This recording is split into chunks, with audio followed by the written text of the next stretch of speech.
अस्सलाम वालेकुम class 9th।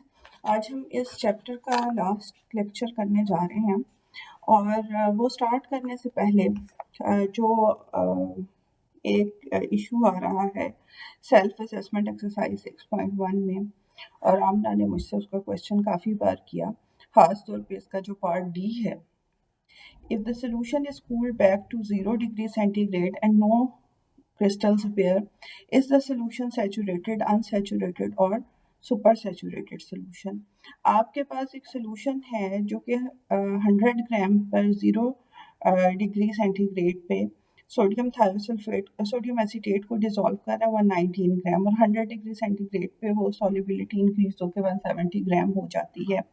तो अब जब आपने उस सोल्यूशन में 170 ग्राम सोडियम एसीटेट डाला हुआ है 100 डिग्री सेंटीग्रेड पे, और फिर आप दोबारा उसको 0 डिग्री सेंटीग्रेड पे करेंगे और उसमें कोई क्रिस्टल्स नहीं आएंगे, तो तब भी वो सुपर सैचुरेटेड सोल्यूशन ही होगा।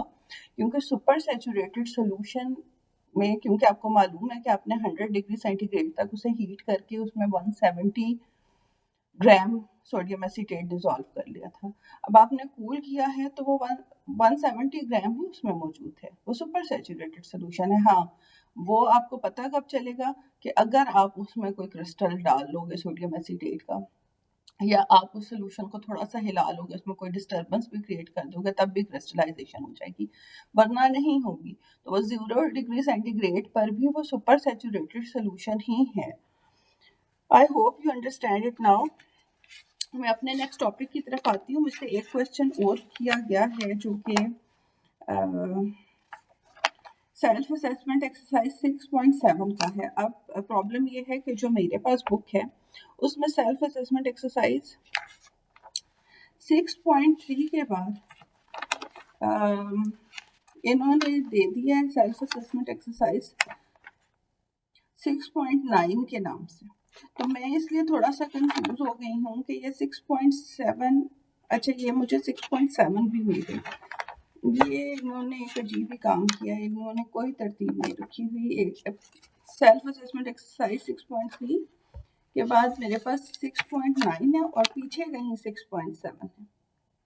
तो क्वेश्चन आई थिंक ये था 6.7 का लास्ट पार्ट का कि commercial acetic acid is 17.8 molar, how can you convert this into 0.1 molar acetic acid? तो ये वही डाइल्यूशन का फॉर्मूला आपने यूज करना है, M1V1 is equal to M2V2। तो आपके पास मोलैरिटी दी हुई है M1V1 is equal to M2V2। तो इनिशियल मोलैरिटी है 17.8, V1 आपने कैलकुलेट करना है, M2 दिया हुआ है 0.1। हाँ, अब आपको ये इशू होगा कि V2 तो दिया ही नहीं हुआ, तो जब ना दिया हो आपको वॉल्यूम तो आप खुद समझ जाएं कि वो 1 dm क्यूब ही होगा। तो यहाँ पे आप 1 dm क्यूब को या तो cm क्यूब में कन्वर्ट कर लो या dm क्यूब ही रहने दो, तो आप इसे 1 कर लो तो आपके पास V1 आ जाएगा। आप इसे कैलकुलेट कर लो, जितना भी वॉल्यूम आएगा वो dm क्यूब में आएगा। तो आप उसको ये कहोगे कि आप इतना वॉल्यूम M1 का ले लोगे जिसकी मोलैरिटी 17.8 है, और उसको आप अपने वॉल्यूमेट्रिक फ्लास्क में डालोगे और उसमें बाकी वाटर डाल दोगे, तो आपके पास 0.1 मोलर सोल्यूशन बन जाएगा। ठीक है, और अगर आप वॉल्यूम को सेंटीमीटर क्यूब में लेना चाहते हो तो 1 dm cube is equal to 1000 centimetre cube, तो आप वो भी कर सकते हो। फिर है हमारा जो एक्चुअल टॉपिक है जो हमने अभी पढ़ना है, that is the topic of solubility. 9th class solubility जो है वो बेसिकली क्या है? अभी ये जो सेल्फ असेसमेंट एक्सरसाइज 6.1 थी उसमें आपने पढ़ा कि आपके पास सोडियम एसीटेट है और 0 डिग्री सेंटीग्रेड में उसमें डिसॉल्व हो जाता है sodium acetate 100 gram of water में, और उसकी क्वांटिटी है 119 ग्राम। So 119 gram is the maximum quantity of sodium acetate that can be dissolved in 100 grams of water. This is called solubility. कि आप किसी भी पर्टिकुलर टेम्परेचर पे आपने टेम्परेचर कोई भी एक खास रख लेना और टेम्परेचर चेंज नहीं करना, और उसमें आपने सैचुरेटेड सोल्यूशन बनाना है, जो भी आपके पास सॉल्यूट दिया हो उसका। और आप देखोगे कि जब सैचुरेटेड सोल्यूशन बनेगा और 100 ग्राम आपने सॉल्वेंट लेना है, मोस्टली अगर हम वाटर ले रहे हैं तो 100 ग्राम वाटर लेना है। टेम्परेचर को हमने कांस्टेंट कोई भी एक टेम्परेचर कंसिडर करना, और उसमें हमने देखना है कि सैचुरेटेड सोल्यूशन बनने के लिए कितनी क्वांटिटी रिक्वायर्ड है सोल्यूट की। तो that will be the solubility of that solute in 100 gram of solvent at any particular temperature। जैसे सोडियम एसीटेट के लिए 0 डिग्री सेंटीग्रेड पे 100 ग्राम वाटर में वो 119 ग्राम डिजॉल्व होता है मैक्सिमम। तो ये 119 ग्राम जो है that is it's solubility, it can dissolve 119 ग्राम पर 100 ग्राम ऑफ वाटर। तो दिस इज द सॉल्युबिलिटी, ये डेफिनेशन आपकी बुक में भी गिवन है। The amount of solute that dissolves in 100 gram of a solvent at a particular temperature is called its solubility. अब ये याद रखना है कि आपने टेम्परेचर के पॉइंट को नहीं बीच में भूलना, क्योंकि मुख्तलिफ सॉल्यूट्स की सॉल्युबिलिटी चेंज होती है विद चेंज इन टेम्परेचर। तो आप लोगों ने एक कांस्टेंट टेम्परेचर पर जब आपके पास सैचुरेटेड सोल्यूशन बनता है तो वो उस टेम्परेचर पर उस सॉल्यूट की सॉल्युबिलिटी होती है 100 ग्राम ऑफ सॉल्वेंट में। ठीक है, अब 100 ग्राम आप सॉल्वेंट वाटर भी ले सकते हो और कोई भी और सॉल्वेंट ले सकते हो। नेक्स्ट टॉपिक आपका है solubility and solute solvent interaction, जो कि अब आपके रिड्यूस सिलेबस में नहीं है, लेकिन मैं इसमें से सिर्फ एक बात आपको बताना चाहती हूँ और आप लोगों ने वो याद रखनी है क्योंकि वो बहुत इंपॉर्टेंट है कि जब आप देखो कि कोई सॉल्यूट सॉल्वेंट में डिसॉल्व हो रहा है तो वो सिर्फ तब डिसॉल्व होगा जब वो एक रूल को फॉलो करेगा, और वो ये होता है कि लाइक डिसॉल्व्स लाइक। यानी आपके पास जैसा सॉल्वेंट है अगर वैसा ही सोल्यूट है तो that will be dissolved in it, और अगर दोनों के प्रॉपर्टीज में उनकी पोलैरिटी में डिफरेंस है वो डिसॉल्व नहीं होंगे। यानी आप इसे यूं कह सकते हो कि polar solvent will dissolve polar solute and non polar solvent will dissolve non polar solutes. जैसे आप लोगों ने देखा होगा कि वाटर के बीच में अगर आप ऑयल डाल दें तो ऑयल कभी भी वाटर में डिसॉल्व नहीं होता, ऑयल हमेशा वाटर के ऊपर तैरता रहता है। तो ऐसा क्यों है? क्योंकि water is a polar substance और oil is a non polar substance. तो देखो ऑयल वाटर में डिसॉल्व नहीं होगा, लेकिन अगर आप वाटर में सोडियम क्लोराइड डालते हो तो वो डिसॉल्व हो जाता है क्योंकि sodium chloride is ionic in nature. Ionic nature means के उसमें हाईएस्ट लेवल की पोलैरिटी मौजूद है, और वाटर इज पोलर तो उसमें वो डिसॉल्व हो जाएगा। इसी तरह से आप देखते हो कि शुगर को वाटर में डिसॉल्व करते हो तो वो डिसॉल्व हो जाती है। अब sugar is not a polar solute, उसमें पोलैरिटी नहीं है, लेकिन शुगर के मॉलिक्यूल्स में हाइड्रोजन बॉन्डिंग होती है, वाटर में भी हाइड्रोजन बॉन्डिंग है, तो इन दोनों के बीच में इंटरेक्शन स्टार्ट हो जाता है और शुगर वाटर में डिसॉल्व हो जाती है। तो किसी सब्सटेंस का किसी सॉल्वेंट में डिसॉल्व होने के लिए ज़रूरी है कि दोनों के बीच में कोई कॉमन पॉइंट ऑफ इंटरेक्शन हो जिसकी वजह से उनके बीच में एक दूसरे के लिए अट्रैक्टिव फोर्सेस डेवलप हो सकें। अगर तो वो डेवलप हो जाएंगी तो कोई भी सॉल्यूट किसी सॉल्वेंट में डिसॉल्व हो जाएगा, अदरवाइज वो डिसॉल्व नहीं होगा। So you should remember it, this is an important point. आपके रिड्यूस सिलेबस में ये नहीं है लेकिन आपको ये याद रखने की ज़रूरत है। लेकिन अगला जो टॉपिक है effect of temperature on solubility, ये आपके कोर्स में इंक्लूडेड है। अच्छा, मोस्टली अभी ये जो आपने, फिर मैं पहली सेल्फ असेसमेंट एक्सरसाइज 6.1 पे आती हूँ। उसमें आपने पढ़ा कि 100 ग्राम वाटर लिया आपने 0 डिग्री सेंटीग्रेड पे, उसमें 119 ग्राम सोडियम एसीटेट डिसॉल्व हुआ।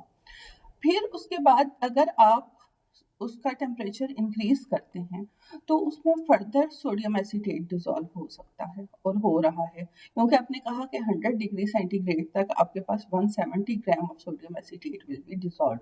Now this is an important thing, आप देख रहे हो कि टेम्परेचर बढ़ाने से आपके पास सोल्यूट की सॉल्युबिलिटी इंक्रीज हो जाती है सॉल्वेंट में in most of the cases. आप ये चीज़ अपने घर में भी देखते हो। आप जब चाय बनाते तो आपके पास पानी जब आप कंटेनर में पॉट में डाल के केटल में डाल के चूल्हे पर रखो, उसमें शुरू में ही इनिशियली शुगर डाल दो। अगर आपने ये फिनोमेना नहीं देखा हुआ तो आज ही करके देखो कि आप जिस भी कंटेनर में चाय बनाने लगे हो उसको रखो चूल्हे पर और उसमें पानी आपने डाल दिया और चूल्हा जलाए बगैर पहले उसमें आप शुगर डाल दो जितनी भी आपने डालनी है। आप देखोगे कि वो शुगर उसमें बैठ जाएगी, उसके बॉटम में बैठ जाएगी, ठीक है। फिर आप उसको हीट करो, आप अपना चूल्हा ऑन कर दो और आप देखोगे कि आपको स्टरिंग की भी ज़रूरत नहीं पड़ेगी और वो जो शुगर पहले बॉटम में आपको नज़र आ रही थी वो आहिस्ता आहिस्ता नज़र आनी बंद हो जाएगी। वो शुगर कहाँ चली गई? वो वाटर में डिज़ोल्व हो गई है। इसका मतलब है कि टेम्परेचर इंक्रीज करने की वजह से शुगर की वाटर में सॉल्युबिलिटी इंक्रीज हो गई है। So for most of the solutes हम देखते हैं कि जब हम टेम्परेचर बढ़ाते हैं तो उनकी सॉल्युबिलिटी भी इंक्रीज हो जाती है। लेकिन यहाँ कुछ एक्सेप्शनल केसेस भी हैं। कुछ ऐसे सब्सटेंसेस हैं कि जब आप टेम्परेचर बढ़ाते हैं सोल्यूशन का तो उनकी सॉल्युबिलिटी में कोई ख़ास डिफरेंस नहीं आता, वो तकरीबन वैसी ही रहती है जैसे टेम्परेचर बढ़ाने से पहले थी।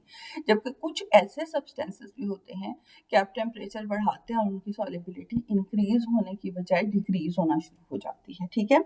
आपके पास बुक में एक फिगर है 6.5 एंड इसमें variation of solubility with temperature दी हुई है। एक्स एक्सिस पे टेम्परेचर्स हैं डिग्री सेंटीग्रेड में और वाई एक्सिस पर सॉल्युबिलिटी दी हुई है पर 100 ग्राम ऑफ वाटर, ठीक है। और जब आप इस तरह का ग्राफ बनाते हैं जो कि सॉल्युबिलिटी और टेम्परेचर के रिलेशनशिप को शो करता है, तो जो ग्राफ में लाइंस आती हैं उनको आप सॉल्युबिलिटी कर्व्स कहते हो, ठीक है। अब आपको बहुत सारी सॉल्युबिलिटी कर्व्स नजर आ रही हैं डिफरेंट सोल्यूट्स की, तो आप इन सबको देखो।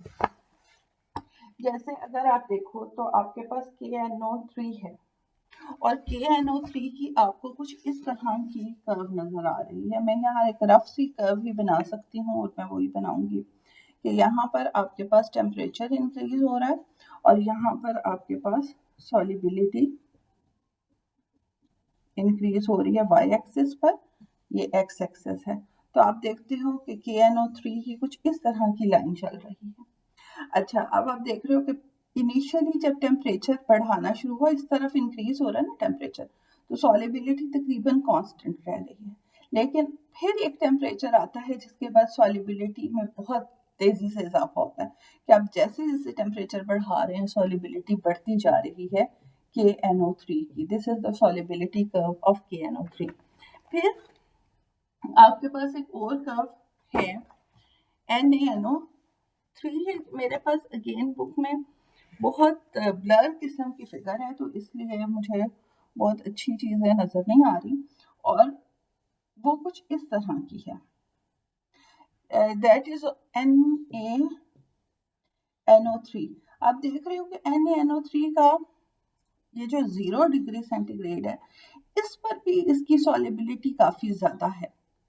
KNO3 की बहुत कम थी 0 डिग्री सेंटीग्रेड पे, NaNO3 की काफ़ी ज़्यादा है, लेकिन बहुत ज़्यादा इंक्रीज नहीं होती टेम्परेचर बढ़ाने से। लेकिन फिर एक पॉइंट आता है कि वो भी काफ़ी तेज़ी से बढ़ती जा रही है, मतलब इंक्रीज ज़रूर हो रहा है। मैंने यहाँ पे जो बनाई है लाइन वो इतनी अच्छी नहीं है। बुक में अगर आप देखो तो आप देखोगे कि स्लाइटली इंक्रीज आ रहा है सॉल्युबिलिटी ऑफ सोडियम नाइट्रेट में जैसे जैसे टेम्परेचर बढ़ रहा है, ठीक है। फिर आप KBr देखो, उसका भी उसकी सॉल्युबिलिटी भी इंक्रीज हो रही है। अब सबसे इंटरेस्टिंग इसमें है NaCl। आप देखते हो कि आप NaCl की जो लाइन आ रही है वो बस कुछ इस तरह की है कि आप टेम्परेचर बढ़ाते जा रहे हो तो भी उसकी सॉल्युबिलिटी में कोई इंक्रीज नहीं हो रहा टेम्परेचर बढ़ाने से, ठीक है। हालांकि sodium chloride is an ionic solid. और फिर एक और दैट इज सोडियम सल्फेट, और वो भी एक इंटरेस्टिंग चीज़ है सोडियम सल्फेट की कि आप देखते हो कि आप टेम्परेचर बढ़ा रहे हो और सोडियम सल्फेट की जो सॉल्युबिलिटी है वो आहिस्ता आहिस्ता डिक्रीज हो रही है। कुछ इस तरह की लाइन आ रही है सोडियम सल्फेट की, नीचे की तरफ जा रही है। इट मीन्स कि टेम्परेचर बढ़ाने से सॉल्युबिलिटी जो है वो डिक्रीज होती जा रही है। तो जैसे मैंने आपको बताया कि हमें हर तरह के ट्रेंड्स नजर आते हैं, लेकिन ज्यादातर ट्रेंड्स ये हैं कि हमारे पास टेम्परेचर बढ़ाने से सॉल्युबिलिटी इंक्रीज होती है, लेकिन फिर वो भी हैं कि टेम्परेचर बढ़ाने से सॉल्युबिलिटी में कोई खास फर्क नहीं आता, या बिल्कुल स्लाइटली इंक्रीज होती है। और फिर वो सब्सटेंसेस है कि टेम्परेचर बढ़ाने से सॉल्युबिलिटी डिक्रीज होती है। अच्छा, अब इसमें हम आ जाते हैं गैसेस के सोल्यूशन के ऊपर, और गैसेस के सोल्यूशन आपको बहुत वाज़ेह तौर पर ये दिखाते हैं कि जब आप टेम्परेचर बढ़ाते हैं गैसेस के सोल्यूशन का तो उनकी सॉल्युबिलिटी डिक्रीज होती है। और इसकी बहुत सारी एग्जांपल्स हमारे सामने हैं। जैसे इन्होंने तो एक एग्जांपल ये लिखी है कि अगर आपने बीकर में वाटर लिया हुआ है, आप उसे हीट करते हो तो आप देखते हो कि पानी में नीचे से छोटे छोटे बबल्स आहिस्ता आहिस्ता ऊपर जा रहे होते हैं। ये बबल्स किस चीज़ के हैं? These are the bubbles of air, air bubbles हैं। और जब आप टेम्परेचर बढ़ा रहे हैं वाटर का तो एयर जो है वो आहिस्ता आहिस्ता पानी में से निकलना शुरू हो गया। इट मीन्स के टेम्परेचर बढ़ाने से एयर की सॉल्युबिलिटी कम होती है, तो एयर वाटर में से रिमूव होती जाएगी। ठीक है। फिर हमारे पास कोल्ड ड्रिंक्स होते हैं, ठीक है, जिसमें हमें पता है कि कार्बन डाइऑक्साइड ऐड होती है, जैसे 7 अप है, स्प्राइट है। तो अगर आप उसको डाल के किसी ग्लास में रखें, आपको पता है वो यूजली जब सर्व किए जाते हैं तो वो चिल्ड होते हैं, बहुत ठंडे होते हैं। लेकिन अगर आप ग्लास में डालकर उनको रख दें ओपन, तो आप देखते हैं कि उसमें से बबलिंग हो रही होती है। ये बबलिंग क्यों हो रही है? क्योंकि जो कार्बन डाइऑक्साइड है वो आहिस्ता आहिस्ता उसको उसमें से निकलती जाएगी, क्योंकि हीट अप हो रहा है आपका सॉफ्ट ड्रिंक जो है। और हीट अप होने के साथ साथ उसमें से जो कार्बन डाइऑक्साइड उसमें एंटर की गई थी वो आहिस्ता आहिस्ता रिमूव होती चली जाएगी। अगर आप कुछ टाइम के लिए अपने ग्लास को जिसमें आपके पास स्प्राइट पड़ी हुई है कुछ देर के लिए पड़ा रहने दें रूम टेम्परेचर पे, और फिर जब आप उसको पियेंगे तो आपको वाज़ेह फ़र्क फील होगा उस स्प्राइट से जो कि आप ठंडी पी रहे होते हैं, क्योंकि उसमें से कार्बन डाइऑक्साइड की ज़्यादातर क्वांटिटी जो है निकल जाती है। तो इसका मतलब है कि गैसेस का जब आप टेम्परेचर बढ़ाते हैं, ऐसे सॉल्यूशंस का जो कि गैसेस से बने हुए हों, जब आप उनका टेम्परेचर बढ़ाएंगे तो सॉल्युबिलिटी जो है वो डिक्रीज हो जाएगी। फिर आपके पास सेल्फ असेसमेंट एक्सरसाइज 6.9 है। Use figure 6.5 and answer the following questions. At one temperature, the solubility of KNO3 and KBr are the same. KNO3 और KBr की solubility किस टेम्परेचर पे सेम है? जहाँ पर उन दोनों की लाइन कोइंसाइड कर रही है। वो टेम्परेचर तकरीबन 50 और 60 के कहीं दरमियान आ रहा है, तो शायद 55 डिग्री सेंटीग्रेड होगा। मेरी पिक्चर इतनी क्लियर नहीं है, आप लोग अपने फिगर्स में देख लो। फिर है what is the solubility of KBr at 45 degree centigrade. 45 degree centigrade पे KBr की सॉल्युबिलिटी जो है वो तकरीबन 80 ग्राम पर 100 ग्राम ऑफ वाटर है। फिर है which is greater at 40 degree centigrade, the solubility of NaNO3 और सॉल्युबिलिटी ऑफ KBr। तो 40 डिग्री सेंटीग्रेड पे NaNO3 की सॉल्युबिलिटी ज़्यादा है या KBr की? तो बहुत वाज़ेह है, NaNO3 की ज़्यादा, उसकी कर्व ऊपर है KBr की कर्व से। फिर है identify from the graph the compound whose solubility is little affected with increase in temperature, तो वो हमने डिस्कस किया ही था, दैट इज सोडियम क्लोराइड। ठीक है। फिर हमारे पास नेक्स्ट टॉपिक आ जाता है comparison of solution, suspension and colloids. अब इसमें आपका सिर्फ टेबल इंक्लूडेड है आपके रिड्यूस सिलेबस में, जो कि है टेबल 6.2। मैं उस टेबल पर ही आऊँगी क्योंकि बाकी जो चीज़ें लिखी हुई हैं वो अल्टीमेटली उस टेबल को एक्सप्लेन करते हुए बीच में डिस्कस होंगी। लेकिन आपको जो, अगर आप इन तीनों चीज़ों में डिफरेंस फाइंड आउट करना चाहते हैं तो you should see their definitions आप सोल्यूशन की डेफिनेशन इनिशियली पढ़ चुके हैं कि that is the homogeneous mixture of different constituents, जबकि कोलाइड की डेफिनेशन है आपके पास पेज 121 पर, a heterogeneous mixture of tiny particle of a substance disperse through a medium is called a collide.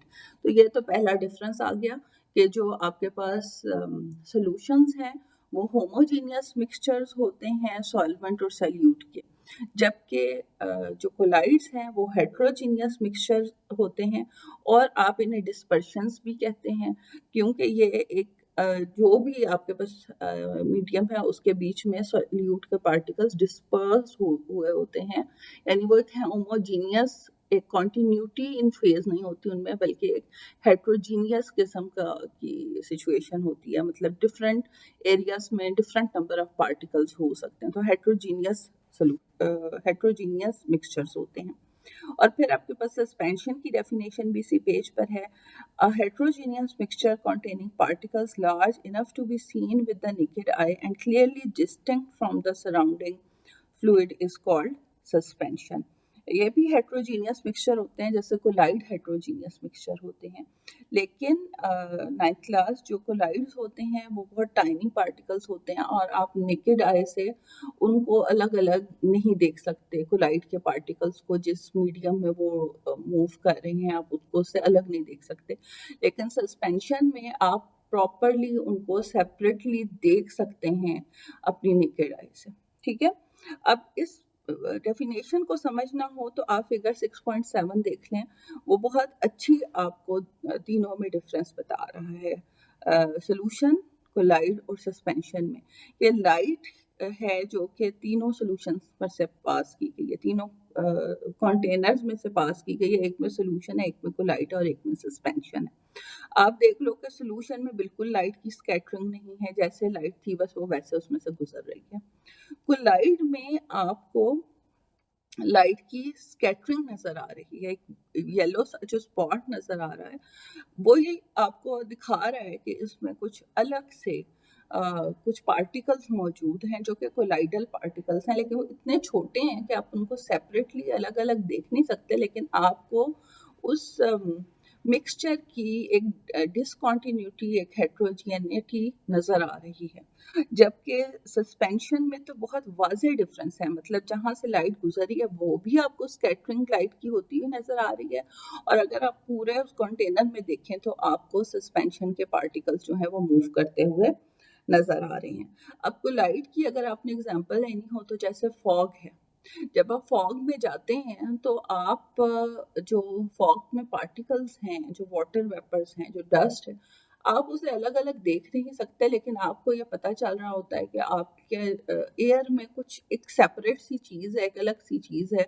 जो कि आपको परेशान कर रही होती है, आपको समझ आ रही होती है कि कुछ डिफरेंस है, लेकिन आप हर एक पार्टिकल को अलग अलग देख नहीं सकते हैं। ठीक है, लेकिन सस्पेंशन जो है वो किस तरह की हो सकती है, जैसे डस्ट स्टॉर्म आ जाए, जैसे अरब कंट्रीज में आता है ना डस्ट स्टॉर्म, तो अब वो डस्ट जब उड़ रही होती है उसके बड़े बड़े पार्टिकल्स नजर आ रहे होते हैं एयर में उड़ते हुए, और इसी तरह से अगर आप पानी के बीच में थोड़ी सी मिट्टी डाल लो और आप उसको स्टर करो, जब आप पानी में मिट्टी डाल के उसे स्टर करोगे, बीकर ले लो और उसमें ये सारा एक्सपेरिमेंट करो, तो आप देखोगे कि जब आप स्टरिंग छोड़ोगे तो भी आपको मिट्टी के पार्टिकल्स जो हैं वो पानी में काफ़ी देर तक सस्पेंडेड नज़र आएंगे। तो अब आप बगैर किसी चीज़ की हेल्प से आप अपने नेकेड आई से वो पार्टिकल्स देख रहे हैं, दिस इज द सस्पेंशन। ठीक है, तो अब अगर आप कंपैरिजन करें तो आपको अच्छी तरह से समझ आ जाती है। पहली चीज़ तो ये है कि सॉल्यूशंस होमोजीनियस होते हैं, सस्पेंशंस हेट्रोजीनियस होती हैं और कोलाइड्स भी हेट्रोजीनियस होते हैं।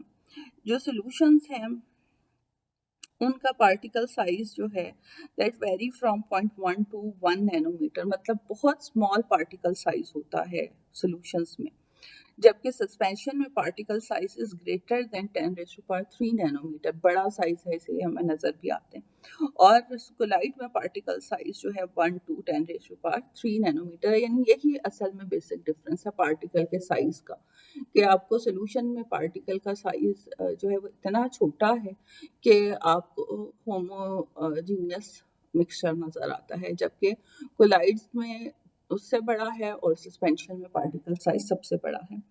फिर है particles are invisible by naked eye, ordinary microscope as well as electron microscope. अब जो सॉल्यूशंस हैं उसका पार्टिकल साइज इतना छोटा है कि ना तो आप उसको नेकेड आई से देख सकते हो सेपरेटली, जैसे आप पानी में चीनी डाल लो और उसे मिक्स कर लो तो उस मिक्सिंग के बाद आपको वाटर और शुगर में कोई डिस्टिंक्शन नहीं नजर आती, आपको ये पता चलता है कि एक इकट्ठा मिक्सचर, ठीक है।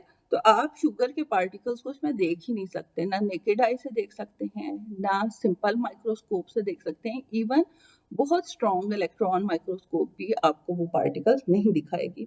जबकि सस्पेंशन में तो आप नेकेड आई से पार्टिकल्स देखते हैं, और कोलाइड्स में particles are invisible by naked eye in ordinary microscope but visible under electron microscope. फिर है particles can pass through ordinary as well as ultra filter paper. अब हम लैब में फिल्टर पेपर इस्तेमाल करते हैं मुख्तलिफ सब्सटेंसेस की फिल्टरेशन के लिए। अब अगर आप वाटर में जो शुगर मिक्स है ये सोल्यूशन लें और इसको फिल्टर पेपर पर से गुजारें, चाहे अल्ट्रा थिन फिल्टर पेपर एक होता है उस पर से गुजारें, उस अल्ट्रा फिल्टर पेपर में जो फिल्टर पेपर के अंदर पोर्स हैं वो बहुत ही छोटे होते हैं ऑर्डिनरी फिल्टर पेपर से भी। तो आपके पास अल्ट्रा फिल्टर पेपर भी शुगर और वाटर के पार्टिकल्स को सेपरेट नहीं कर सकेगा, जो आपके पास फिल्ट्रेट होकर चीज़ जाएगी वो दोनों ही मटेरियल्स होंगे। जबकि सस्पेंशन जो है उसमें पार्टिकल्स ना सिर्फ ये कि ऑर्डिनरी फिल्टर पेपर से भी आप उनको सेपरेट कर सकते हो, और अल्ट्रा से तो ज़रूरी कर सकते हो क्योंकि उसमें पोर साइज और कम है, तो सस्पेंशन के पार्टिकल फिल्टर पेपर के ऊपर रह जाएंगे। जबकि कोलाइड्स में particle can pass through ordinary filter paper but can not pass through ultra filter paper. फिर सॉल्यूशंस हैं, they can not scatter light, जो भी आपने फिगर 6.7 में देख लिया। सस्पेंशन में लाइट स्कैटरिंग होती है और कोलाइड्स में भी लाइट स्कैटरिंग होती है। I hope you understand this topic. आपका ये चैप्टर ख़त्म हुआ है। अब जो मुझसे एक और क्वेश्चन पूछा गया था, जो मैंने आपसे लास्ट लेक्चर में कहा था कि आप क्वेश्चंस ये सारे सॉल्व करो और इसमें कोई प्रॉब्लम हो तो पूछें, तो मुझसे क्वेश्चन नंबर 12 पूछा गया एक्सरसाइज का, लेकिन मैं एक्सरसाइज के लिए सेपरेट एक लेक्चर आपको दूंगी, तो उसमें मैं वो डिस्कस करूंगी, ठीक है। Hope you understand today's topic. अल्लाह हाफ़िज़।